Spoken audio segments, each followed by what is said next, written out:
গণ অভ্যুত্থান বিএনপির নেতৃত্বে হয় নাই, যার শতভাগ সুবিধাভোগী হচ্ছে বিএনপি। রক্তের কথা আর সংবিধানের ফালতু গোপচানো কথা একই ভাষায় হয় না। জুলাইয়ের গল্পগুলো সবার সামনে আসা দরকার, যেটা গণমাধ্যম বিটিভি থেকে শুরু করে সবাইকে পুরোটা লাইভ করতে বাধ্য করতে হবে। কারণ ক্ষমতাচ্যুতি নিষেধাজ্ঞা দেওয়া হয়েছিল, লাভ হয় নাই, হাসিনাকে পালাতে হয়েছে। অতএব মব যদি আপনারা জাস্টিফাই করার পরিবেশ তৈরি করতে না চান, তাহলে হচ্ছে আপনাদেরকে এই জুলাইকে ছোট করা এবং আওয়ামী ফ্যাসিবাদের পক্ষে সম্মতি উৎপাদন করবার যে চেষ্টা চলছে, এইটাকে ফৌজদারি অপরাধের মধ্যে আনতে হবে আইন করে।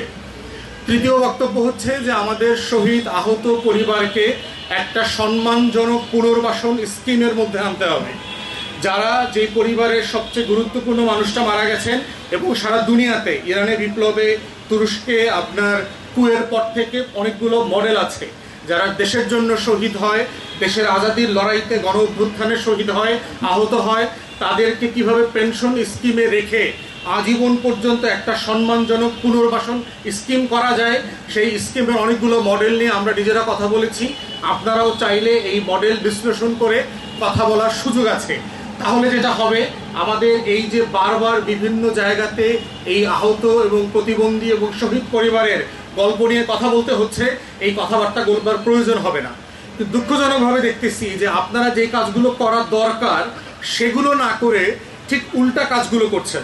উল্টা কাজগুলো কিরকম হচ্ছে দেখেন, বাংলাদেশ ব্যাংকের উদ্যোগে ব্যাংকার্স অ্যাসোসিয়েশনের যে সিএসআর ফান্ড থেকে শহীদ পরিবারকে 2 লক্ষ করে টাকা দেওয়া শুরু হয়েছিল।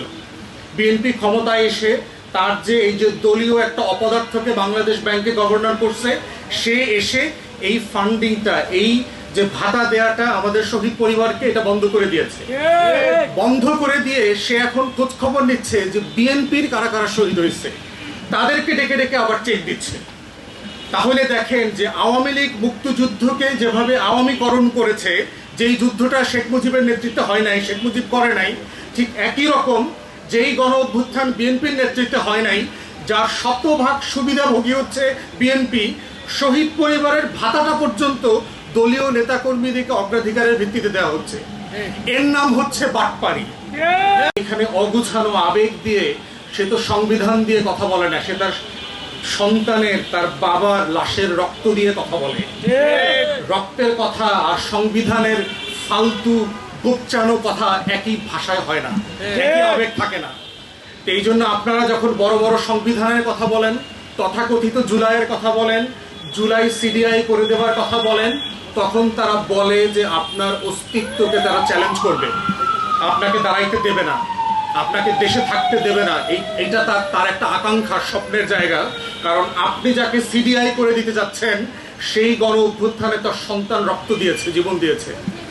অতএব সেই জায়গাতে আমরা বলছি যে একটা গণ তদন্ত কমিশন এবং শুনানির মতো করে, আমেরিকার পাবলিক হিয়ারিং কমিশন আছে, দুনিয়াতে আছে, এই কমিশনের মতো করে আমাদের জুলাইয়ের গল্পগুলো সবার সামনে আসা দরকার, যেটা গণমাধ্যম বিটিভি থেকে শুরু করে সবাইকে পুরোটা লাইভ করতে বাধ্য করতে হবে। প্রত্যেক গণমাধ্যম আপনার ইচ্ছা মতো আপনি সংবাদ পরিবেশন করবেন, আপনার সাথে যেটা যায় না সেটা করবেন না, এই ধরনের বাটপাড়ি গণমাধ্যমকে 24-এর গণ অভ্যুত্থান নিয়ে করতে দেওয়া যাবে না। দ্বিতীয়ত আমরা বলেছি একটা আইন করবার জন্য, এখানে মাননীয় সংসদ সদস্য আছেন রোকেয়া আপা, ওনারা পার্টিকুলারলি এগুলোর উদ্যোগ নেবেন। জুলাইকে যারা অস্বীকার করছে, জুলাইয়ের আন্দোলন, জুলাইয়ের শাহাদাত, জুলাইয়ের যারা আত্মাহুতি দিয়েছেন, যারা আহত হয়েছেন, তাদেরকে সম্মান, মর্যাদা, নাটকে, সিনেমায়, বক্তব্যে তাদেরকে ছোট করা, হেয় করা, ডাইরেক্টলি ইনডাইরেক্টলি আওয়ামী ফ্যাসিবাদের পক্ষে সম্মতি উৎপাদন করবার যে চেষ্টা, সেটাকে আইনগতভাবে একটা নিষেধাজ্ঞার পর্যায়ে ফৌজদারি অপরাধের জায়গায় নিতে হবে। যদি না নেন, যারা আজকে এই তথাকথিত মূর্খ গান্ডু সিনিয়র সাংবাদিক আছে, তাদের কথা মতো যদি এখনো টকশোতে গিয়ে আওয়ামী ফ্যাসিবাদের বক্তব্য শুনতে হয়, তাহলে কিন্তু জনগণ আইন নিজের হাতে তুলে নেবে।